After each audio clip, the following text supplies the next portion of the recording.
Welcome to the BookCast YouTube channel. Today, the audiobook of Fyodor Dostoyevsky's Polzunkov is with you.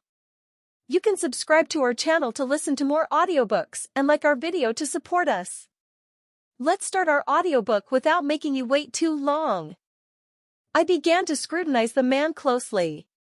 Even in his exterior, there was something so peculiar that it compelled one, however far away one's thoughts might be, to fix one's eyes upon him and go off into the most irrepressible roar of laughter. That is what happened to me.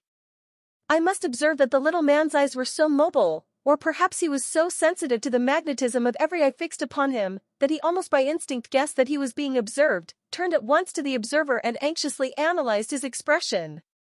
His continual mobility, his turning and twisting, made him look strikingly like a dancing doll. It was strange. He seemed afraid of jeers, in spite of the fact that he was almost getting his living by being a buffoon for all the world, and exposed himself to every buffet in a moral sense, and even in a physical one, judging from the company he was in. Voluntary buffoons are not even to be pitied. But I noticed at once that this strange creature, this ridiculous man, was by no means a buffoon by profession. There was still something gentlemanly in him. His very uneasiness, his continual apprehensiveness about himself, were actually a testimony in his favor. It seemed to me that his desire to be obliging was due more to kindness of heart than to mercenary considerations. He readily allowed them to laugh their loudest at him and in the most unseemly way, to his face, but at the same time, and I am ready to take my oath on it, his heart ached and was sore at the thought that his listeners were so caddishly brutal as to be capable of laughing, not at anything said or done, but at him, at his whole being, at his heart, at his head, at his appearance, at his whole body, flesh and blood. I am convinced that he felt at that moment all the foolishness of his position, but the protest died away in his heart at once, though it invariably sprang up again in the most heroic way. I am convinced that all this was due to nothing else but a kind heart, and not to fear of the inconvenience of being kicked out and being unable to borrow money from someone. This gentleman was forever borrowing money, that is, he asked for alms in that form, when after playing the fool and entertaining them at his expense he felt in a certain sense entitled to borrow money from them. But, good heavens! What a business the borrowing was! And with what a countenance he asked for the loan! I could not have imagined that on such a small space as the wrinkled, angular face of that little man-room could be found, at one and the same time, for so many different grimaces, for such strange, variously characteristic shades of feeling, such absolutely killing expressions. Everything was there, shame and an assumption of insolence, and vexation at the sudden flushing of his face, and anger and fear of failure, and entreaty to be forgiven for having dared to pester, and a sense of his own dignity, and a still greater sense of his own abjectness, all this passed over his face like lightning. For 6 whole years he had struggled along in God's world in this way, and so far had been unable to take up a fitting attitude at the interesting moment of borrowing money. I need not say that he never could grow callous and completely abject. His heart was too sensitive, too passionate. I will say more, indeed, in my opinion, he was one of the most honest and honorable men in the world, but with a little weakness, of being ready to do anything abject at anyone's bidding, good-naturedly and disinterestedly, simply to oblige a fellow creature. In short, he was what is called a rag in the fullest sense of the word. The most absurd thing was, that he was dressed like anyone else, neither worse nor better, tidily, even with a certain elaborateness, and actually had pretensions to respectability and personal dignity. This external equality and internal inequality, his uneasiness about himself and at the same time his continual self-depreciation, all this was strikingly incongruous and provocative of laughter and pity. If he had been convinced in his heart, and in spite of his experience it did happen to him at moments to believe this, that his audience were the most good-natured people in the world, who were simply laughing at something amusing, and not at the sacrifice of his personal dignity, he would most readily have taken off his coat, put it on wrong side outwards, and have walked about the streets in that attire for the diversion of others and his own gratification. But equality he could never anyhow attain. Another trait, the queer fellow was proud, and even, by fits and starts, when it was not too risky, generous. It was worth seeing and hearing how he could sometimes, not sparing himself, consequently with pluck, almost with heroism, dispose of one of his patrons who had infuriated him to madness. But that was at moments. In short, he was a martyr in the fullest sense of the word, but the most useless and consequently the most comic martyr. There was a general discussion going on among the guests. All at once I saw our queer friend jump upon his chair and call out at the top of his voice, anxious for the exclusive attention of the company. "Listen," the master of the house whispered to me. "He sometimes tells the most curious stories. Does he interest you?" I nodded and squeezed myself into the group. The sight of a well-dressed gentleman jumping upon his chair and shouting at the top of his voice did, in fact, draw the attention of all. Many who did not know the queer fellow looked at one another in perplexity, the others roared with laughter. I knew Fyodor Nikolaich. "I ought to know Fyodor Nikolaich better than anyone," cried the queer fellow from his elevation. "Gentlemen, allow me to tell you something. I can tell you a good story about Fyodor Nikolaich. I know a story, exquisite." "Tell it, Osip Mihalich, tell it. Tell it. Listen. Listen, listen. I begin, but, gentlemen, this is a peculiar story. Very good, very good. It's a comic story. Very good, excellent, splendid. Get on. It is an episode in the private life of your humble. But why do you trouble yourself to announce that it's comic? And even somewhat tragic? Eh?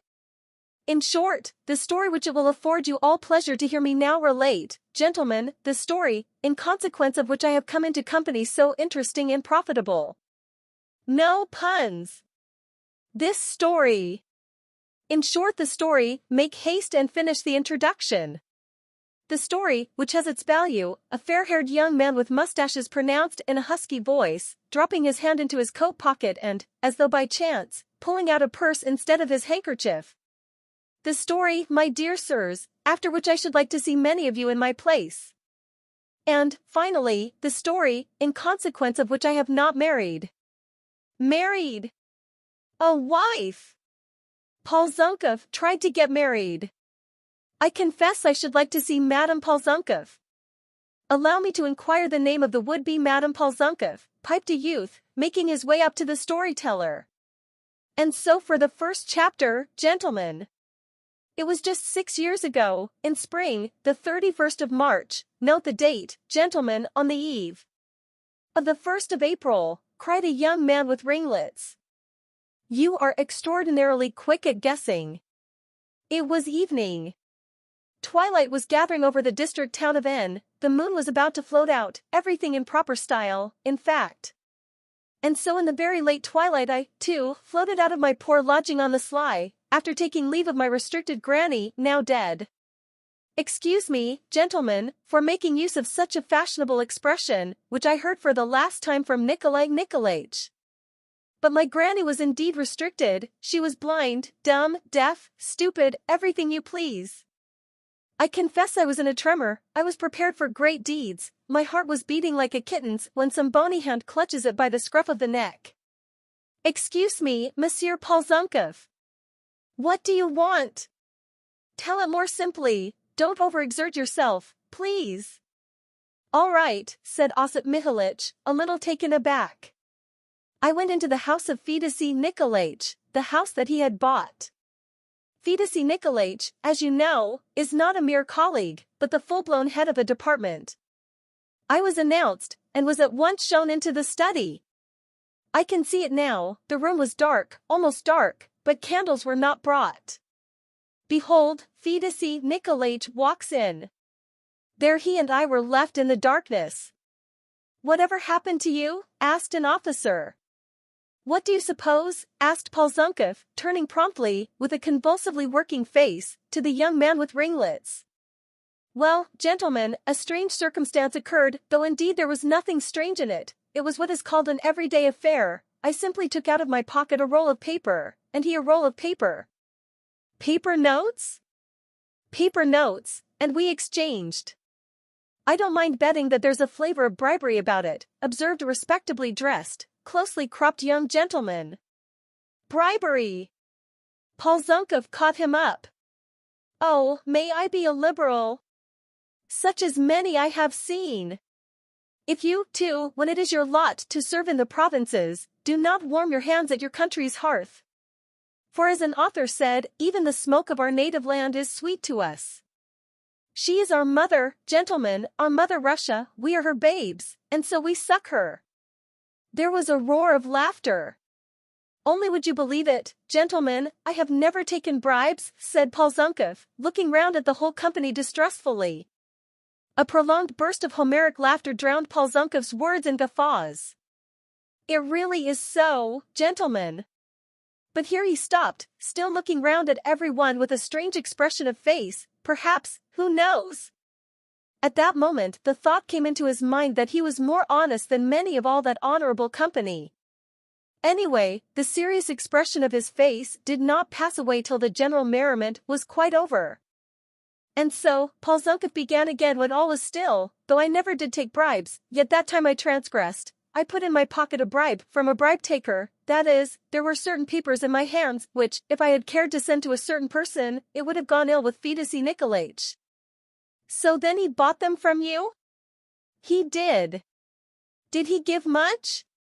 He gave as much as many a man nowadays would sell his conscience for complete, with all its variations, if only he could get anything for it. But I felt as though I were scalded when I put the money in my pocket. I really don't understand what always comes over me, gentlemen, but I was more dead than alive, my lips twitched and my legs trembled. Well, I was to blame, entirely to blame. I was utterly conscience-stricken, I was ready to beg Fyodor Nikolaich's forgiveness. Well, what did he do? Did he forgive you? But I didn't ask his forgiveness. I only mean that that is how I felt. Then I have a sensitive heart, you know. I saw he was looking me straight in the face. Have you no fear of God, Osip Mihailych? Said he. Well, what could I do? From a feeling of propriety, I put my head on one side, and I flung up my hands. In what way, said I, have I no fear of God, Fyodor Nikolaich? But I just said that from a feeling of propriety. I was ready to sink into the earth. After being so long a friend of our family, after being, I may say, like a son, and who knows what heaven had in store for us, Osip Mihailych? And all of a sudden to inform against me, to think of that now. What am I to think of mankind after that, Osip Mihailych? Yes, gentlemen, he did read me a lecture. Come, he said, you tell me what I am to think of mankind after that, Osip Mihailych. What is he to think? I thought, and do you know, there was a lump in my throat, and my voice was quivering, and knowing my hateful weakness, I snatched up my hat. Where are you off to, Osip Mihailych? Surely on the eve of such a day you cannot bear malice against me? What wrong have I done you? Fyodor Nikolaich, I said, Fyodor Nikolaich. In fact, I melted, gentlemen, I melted like a sugar stick. And the roll of notes that was lying in my pocket, that, too, seemed screaming out, you ungrateful brigand, you accursed thief. It seemed to weigh 100 weight. If only it had weighed 100 weight. I see, says Fyodor Nikolaich, I see your penitence, you know tomorrow. Saint Mary of Egypt's day. Well, don't weep, said Fyodor Nikolaich, that's enough, you've erred, and you are penitent. Come along. Maybe I may succeed in bringing you back again into the true path, says he. Maybe, my modest Penates, yes, Penates, I remember he used that expression, the rascal, will warm, says he, your hardened. I will not say hardened, but erring heart. He took me by the arm, gentlemen, and led me to his family circle. A cold shiver ran down my back, I shuddered. I thought with what eyes shall I present myself, you must know, gentlemen, what shall I say? A delicate position had arisen here. Not Madame Polzunkov? Marya Fedosyevna, only she was not destined, you know, to bear the name you have given her, she did not attain that honor. Fyodor Nikolaich was right, you see, when he said that I was almost looked upon as a son in the house. It had been so, indeed, 6 months before, when a certain retired junker called Mihailo Maximych Dvigilov was still living. But by God's will he died, and he put off settling his affairs till death settled his business for him. Both. Well, never mind, gentlemen, forgive me, it was a slip of the tongue. It's a bad pun, but it doesn't matter it's being bad. What happened was far worse, when I was left, so to say, with nothing in prospect but a bullet through the brain, for that junker, though he would not admit me into his house, he lived in grand style, for he had always known how to feather his nest, yet perhaps correctly he believed me to be his son. Aha! Yes, that was how it was. So they began to cold-shoulder me at Fyodor Nikolaitch's. I noticed things, I kept quiet, but all at once, unluckily for me, or perhaps luckily, a cavalry officer galloped into our little town like snow on our head. His business, buying horses for the army, was light and active, in cavalry style, but he settled himself solidly at Fyodor Nikolaitch's, as though he were laying siege to it. I approached the subject in a roundabout way, as my nasty habit is. I said one thing and another, asking him what I had done to be treated so, saying that I was almost like a son to him, and when might I expect him to behave more like a father? Well, he began answering me. And when he begins to speak you are in for a regular epic in 12 cantos, and all you can do is to listen, lick your lips, and throw up your hands in delight. And not a ha'porth of sense, at least there's no making out the sense. You stand puzzled like a fool, he puts you in a fog, he twists about like an eel and wriggles away from you. It's a special gift, a real gift, it's enough to frighten people even if it is no concern of theirs. I tried one thing and another, and went hither and thither. I took the lady songs and presented her with sweets and thought of witty things to say to her. I tried sighing and groaning. My heart aches, I said, it aches from love. And I went in for tears and secret explanations. Man is foolish, you know. I never reminded myself that I was 30, not a bit of it. I tried all my arts. It was no go. It was a failure, and I gained nothing but jeers and jibes. I was indignant, I was choking with anger. I slunk off and would not set foot in the house. I thought and made up my mind to denounce him.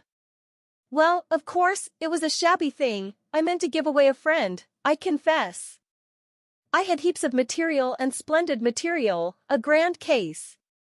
It brought me 1,500 rubles when I changed it and my report on it for banknotes. Ah, so that was the bribe. Yes, sir, that was the bribe, and it was a bribe taker who had to pay it, and I didn't do wrong, I can assure you. Well, now I will go on, he drew me, if you will kindly. Remember, more dead than alive into the room where they were having tea. They all met me, seeming as it were offended, that is, not exactly offended, but hurt, so hurt that it was simply. They seemed shattered, absolutely shattered, and at the same time there was a look of becoming dignity on their faces, a gravity in their expression, something fatherly, parental. The prodigal son had come back to them, that's what it had come to. They made me sit down to tea, but there was no need to do that. I felt as though a samovar was toiling in my bosom and my feet were like ice. I was humbled, I was cowed. Marya Fominishna, his wife, addressed me familiarly from the first word. How is it you have grown so thin, my boy? I've not been very well, Marya Fominishna, I said. My wretched voice shook. And then quite suddenly, she must have been waiting for a chance to get a dig at me, the old snake, she said. I suppose your conscience felt ill at ease, Osip Mihalich, my dear. Our fatherly hospitality was a reproach to you. You have been punished for the tears I have shed. Yes, upon my word, she really said that, she had the conscience to say it. Why, that was nothing to her, she was a terror. She did nothing but sit there and pour out tea.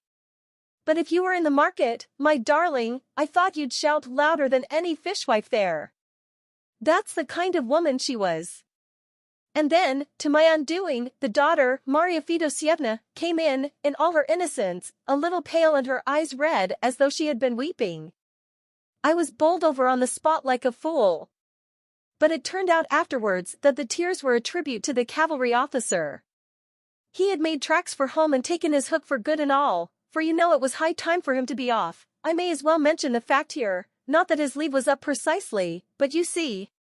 It was only later that the loving parents grasped the position and had found out all that had happened. What could they do? They hushed their trouble up, an addition to the family. Well, I could not help it. As soon as I looked at her I was done for. I stole a glance at my hat. I wanted to get up and make off. But there was no chance of that. They took away my hat. I must confess, I did think of getting off without it. Well, I thought, but no, they latched the doors. There followed friendly jokes, winking, little airs and graces. I was overcome with embarrassment, said something stupid, talked nonsense, about love. My charmer sat down to the piano, and with an air of wounded feeling sang the song about the hussar who leaned upon the sword, that finished me off. Well, said Fyodor Nikolaich, all is forgotten, come to my arms. I fell just as I was, with my face on his waistcoat. My benefactor. You are a father to me, said I. And I shed floods of hot tears. Lord, have mercy on us, what a to-do there was. He cried, his good lady cried, Mashenka cried, there was a flaxen-headed creature there, she cried too. That wasn't enough, the younger children crept out of all the corners, the Lord had filled their quiver full, and they howled too. Such tears, such emotion, such joy. They found their prodigal, it was like a soldier's return to his home. Then followed refreshments, we played forfeits, and I have a pain, where is it? In my heart, who gave it you? My charmer blushed. The old man and I had some punch, they won me over and did for me completely. I returned to my grandmother with my head in a whirl. I was laughing all the way home, for full 2 hours I paced up and down our little room. I waked up my old granny and told her of my happiness. But did he give you any money, the brigand? He did, Granny, he did, my dear, luck has come to us all of a heap, we've only to open our hand and take it. I waked up Sofran. Sofran, I said, take off my boots. Sofran pulled off my boots. Come, Sofran, congratulate me now, give me a kiss. I am going to get married, my lad, I am going to get married. You can get jolly drunk tomorrow, you can have a spree, my dear soul, your master is getting married. My heart was full of jokes and laughter. I was beginning to drop off to sleep, but something made me get up again. I sat and thought, tomorrow is the 1st of April, a bright and playful day, what should I do? And I thought of something. Why, gentlemen, I got out of bed, lighted a candle, and sat down to the writing table just as I was. I was in a fever of excitement, quite carried away, you know, gentlemen, what it is when a man is quite carried away. I wallowed joyfully in the mud, my dear friends. You see what I am like, they take something from you, and you give them something else as well and say, take that, too. They strike you on the cheek and in your joy you offer them your whole back. Then they try to lure you like a dog with a bun, and you embrace them with your foolish paws, and fall to kissing them with all your heart and soul. Why, see what I am doing now, gentlemen. You are laughing and whispering, I see it. After I have told you all my story you will begin to turn me into ridicule, you will begin to attack me, but yet I go on talking and talking and talking. And who tells me to? Who drives me to do it? Who is standing behind my back whispering to me, speak, speak and tell them? And yet I do talk, I go on telling you, I try to please you as though you were my brothers, all my dearest friends. Eck! The laughter which had sprung up by degrees on all sides completely drowned at last the voice of the speaker, who really seemed worked up into a sort of ecstasy. He paused, for several minutes his eyes strayed about the company, then suddenly, as though carried away by a whirlwind, he waved his hand, burst out laughing himself, as though he really found his position amusing, and fell to telling his story again. I scarcely slept all night, gentlemen. I was scribbling all night, you see, I thought of a trick. Eck, gentlemen, the very thought of it makes me ashamed. It wouldn't have been so bad if it all had been done at night. I might have been drunk, blundered, been silly and talked nonsense, but not a bit of it. I woke up in the morning as soon as it was light, I hadn't slept more than an hour or two, and was in the same mind. I dressed, I washed, I curled and pomaded my hair, put on my new dress coat and went straight off to spend the holiday with Fyodor Nikolaich, and I kept the joke I had written in my hat. He met me again with open arms, and invited me again to his fatherly waistcoat. But I assumed an air of dignity. I had the joke I thought of the night before in my mind. I drew a step back. "No, Fyodor Nikolaich, but will you please read this letter?" And I gave it him together with my daily report. And do you know what was in it?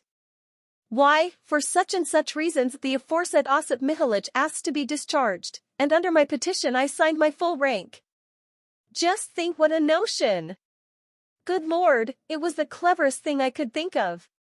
As today was the 1st of April, I was pretending, for the sake of a joke, that my resentment was not over, that I had changed my mind in the night and was grumpy, and more offended than ever, as though to say, "My dear benefactor, I don't want to know you nor your daughter either.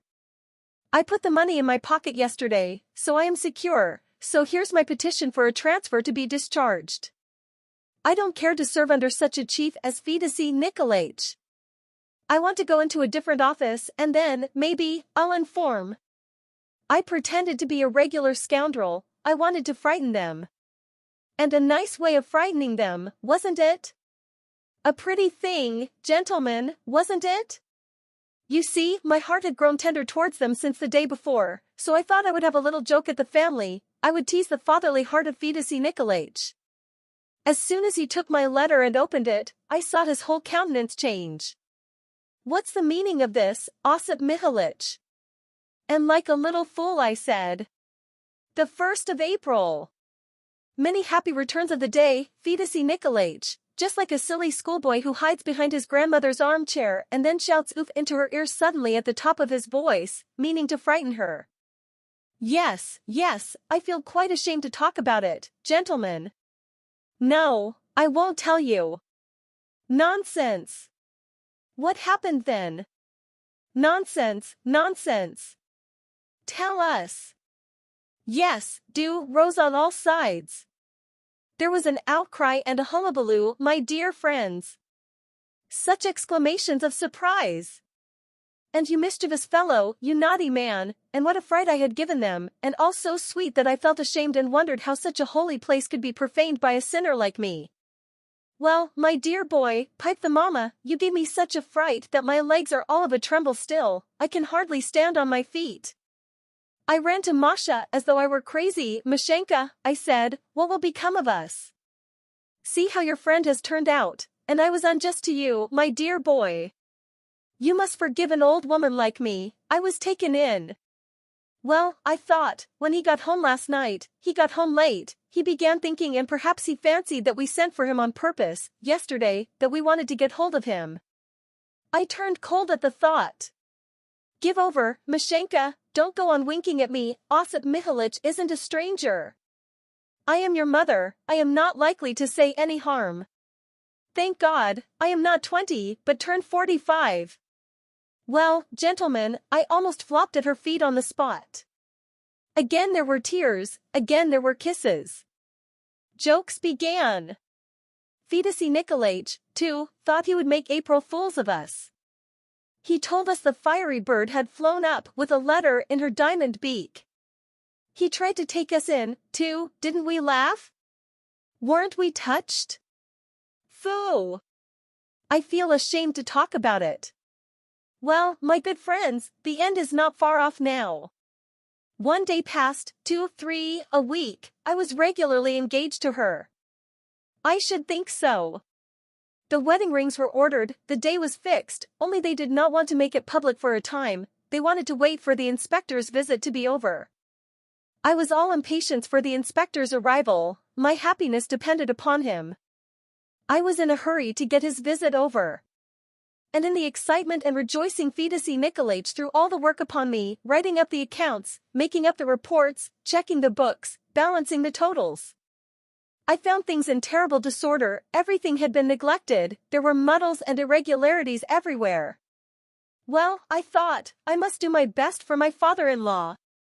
And he was ailing all the time, he was taken ill, it appears, he seemed to get worse day by day. And, indeed, I grew as thin as a rake myself, I was afraid I would break down. However, I finished the work grandly. I got things straight for him in time. Suddenly they sent a messenger for me. I ran headlong. What could it be?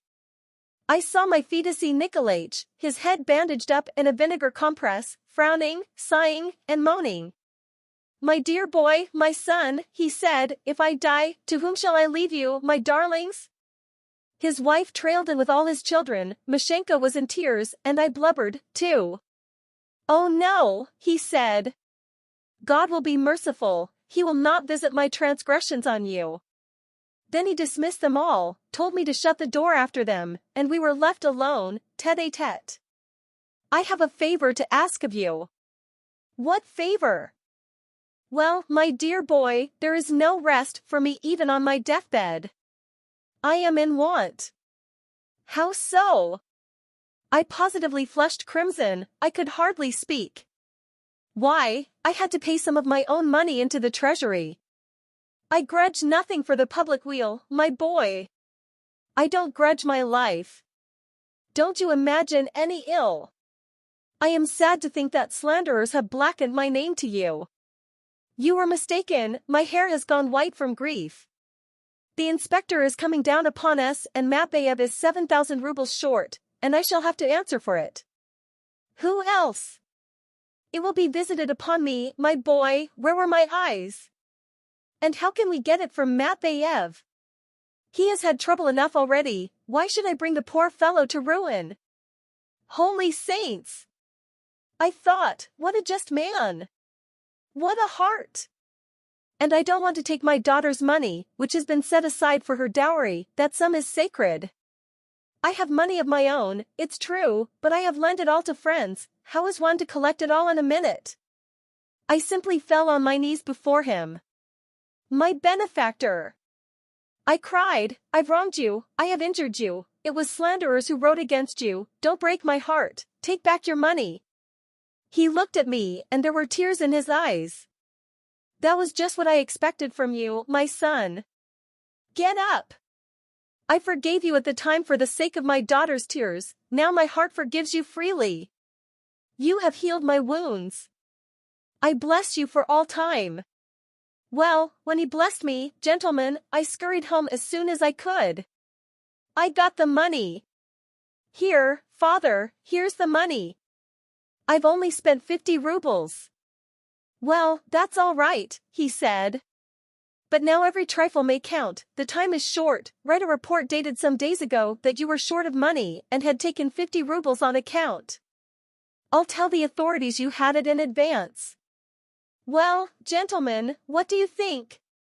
I did write that report, too. Well, what then? What happened? How did it end? As soon as I had written the report, gentlemen, this is how it ended. The next day, in the early morning, an envelope with a government seal arrived. I looked at it and what had I got? The sack. That is, instructions to hand over my work, to deliver the accounts, and to go about my business. How so? That's just what I cried at the top of my voice, how so? Gentlemen, there was a ringing in my ears. I thought there was no special reason for it, but no, the inspector had arrived in the town. My heart sank.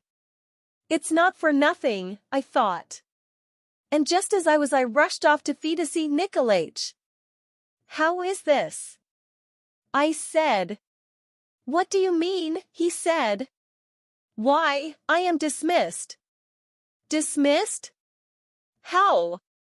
Why, look at this. Well, what of it? Why, but I didn't ask for it. Yes, you did, you sent in your papers on the 1st of April. I had never taken that letter back. Fyodor Nikolaich. I can't believe my ears, I can't believe my eyes. Is this you?